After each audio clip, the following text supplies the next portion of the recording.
space, cluttered mind, I'm running out of time. Cluttered space, cluttered mind, I'm running out of time. Cluttered space, cluttered mind, I'm running out of time. Cluttered space, dirty room, too many things to do. Rapid pace, slapping, you got nothing left to prove. Building straight, digging grooves, I have to follow through.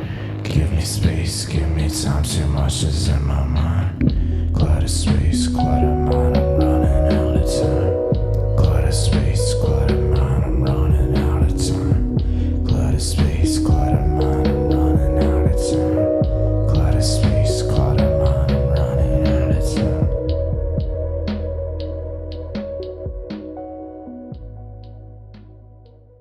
What is the moment in your life you felt the most like an adult?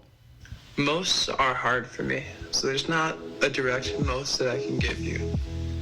But there is a very, and one very was a year ago. During finals, I went to the building I usually study at, and there was one final that I felt really shaky on, and so I studied for that thing. I mean, for the week or two prior, but like that day, like the day right before, probably from 9 a.m. until 2 a.m. and taking small breaks for food and that kind of thing, but almost just straight studying, like, and just like a commitment to what I needed to do. And then I also had another final that day, and so then I studied for that thing from between 2 and 4 or so. My friend Eric and I, we just grinded that whole day and night together, and then we got to sleep and woke up a few hours later to take that test. And just putting in all of that work and being committed to doing that felt really adult. Because it would have been so easy to just put in a few hours, but it's just, that was like a sacrifice, I guess, and commitment of self, really.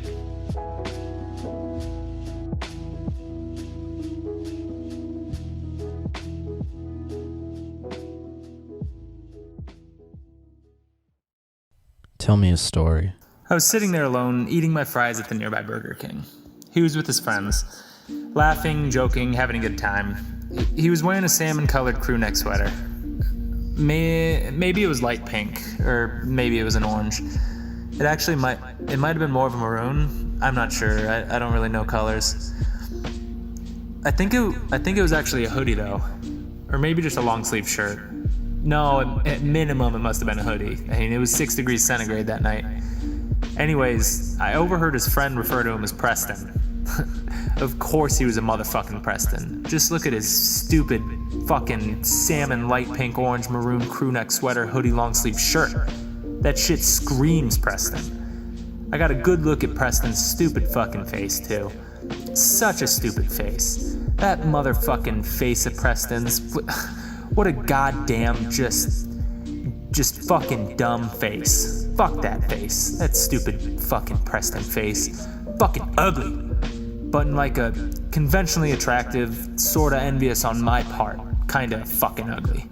I was daydreaming about what the fuck I would do to that goddamn face of his if I had the chance. At first I was thinking, just a classic jab to the nose. The kind Owen Wilson has most certainly been fed a dozen times or more. That was too simple though. Then I was thinking, maybe I'd just squirt ketchup in his eyes and make him call me Dad. Maybe I'd put hamburger buns down the back of his shirt and call him Preston the bun-backed sheepfucker. Or Preston the sesame seed spine donkey brain cuck boy. Maybe I would get a full-time gig here at Burger King and offset 8-hour shifts with 5 hours of sleep and 11 hours of intense studying in the field of multifaceted metaphysics known to mankind today, in which I would become an expert on and eventually make contributions to until I reached the status of forefather of the metaphysics of tomorrow, in which I would dub as ultra mega metaphysics, and in which I would discover new dimensions, new ways to interpret time and space, new colors, new wavelengths manifesting themselves in ways we cannot conceive of at this moment, new forms of energy, new species of moose, new ways to fix this goose geese moose meese dilemma, and many other issues found in the ever-growing complexity of the English language, and ultimately how to turn this thinking asshole of a man Preston into stone and disintegrate him into sand with the power of 1,000 winds. In the end, though, I just squirt ketchup in his eyes and made him call me Dad.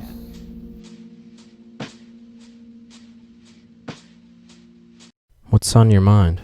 The issue I've been having lately is harnessing all my career and life goals together So I guess the life lesson I've been kind of developing for myself is the 3 P's.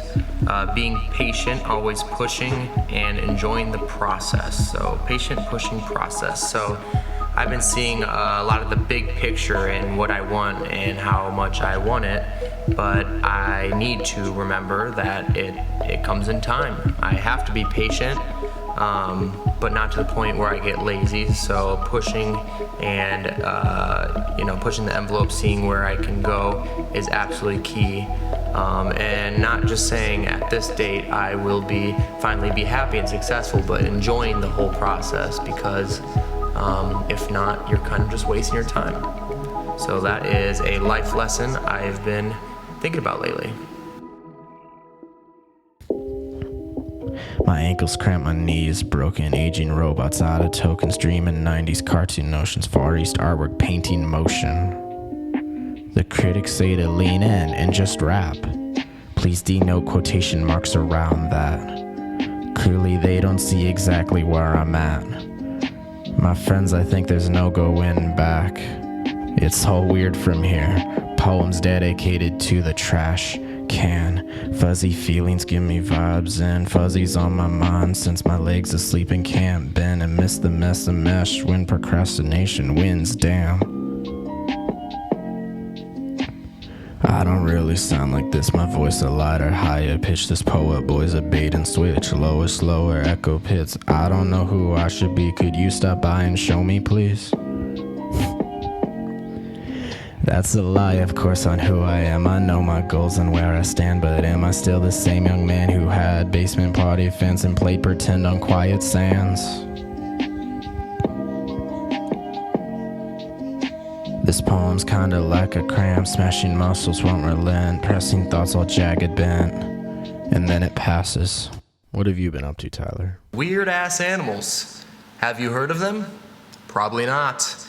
So as I go through these animals, I encourage you, please close your eyes, visualize these animals as I describe them. Even if you're driving, no big deal. Close those eyes. Anyway, the salmon bear. It is a very hairless pink bear, which is ugly, but it lives in the sewers of the northern urban cities of Japan. Very, very, very small area. It eats primarily Tamagotchis and Miss Pac-Man shaped pancakes, so very specific diet for this particular bear. The next animal is my personal favorite, is a hippo chipmunk. Again, a hippo chipmunk. This is a grossly obese chipmunk with acne, also known as the little fat nerd of the little hairy mammal family. It eats basically everything and lives in basements, particularly your mom's basement where I came from last night. Burn. The third animal is the European waffle tit. Yes, a comical name. This is a small, particular bird with gorgeous, gorgeous big set of wings on it. It lives in the trees. That makes sense, and it eats only elderberries, in which they're also allergic to. Quite the existence on the European waffle tit. The last animal I'm going to go over is the golden retriever, which is a beautiful mammal in the canine family, and I don't know who the fuck hasn't heard of that, so that's all I'm going to say about that. But that is here at KITTY 106.9. This is your host with the most terrible name, Jeffy Dahmer. And sponsored by Kid Zone, located just north of the highway near Dong Slingers. Sling that dong. And back to you, Weatherman Gary. What was the moment you felt most like an adult? The moment in my life where I felt most like an adult would have to be actually yesterday when I was working on math homework with a student for over an hour, and I just felt like I had to be very mature and responsible and helpful for him while I was helping him, and just things like that, I guess.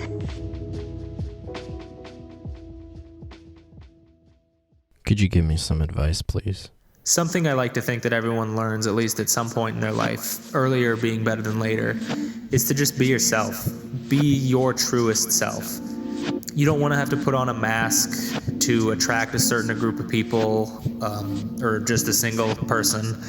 That's only going to lead you to being this same fake person around them at all times, and you're never going to actually be able to reveal your true self to them without feeling like they're not going to like you. The type of people you want to be around and the type of people you want for the long haul are those who are attracted to your natural self, whatever that looks like. You shouldn't have to try to get people to like you. Whatever it is that just comes to you naturally, your truest self, that is the version of yourself you should go with. That is the version of yourself that you should express, because that's only going to lead to your best life. I will clean up all this messiness. I will learn Spanish. I will finish Wisdom Warriors, yes, fine tweak mechanics. I will compromise my earnest wish for work relationships. I will read more novels when there's time, at least a couple months. I will keep my budget, look the trends, read my spending in. I will craft compelling learning schemes, live my students' dreams.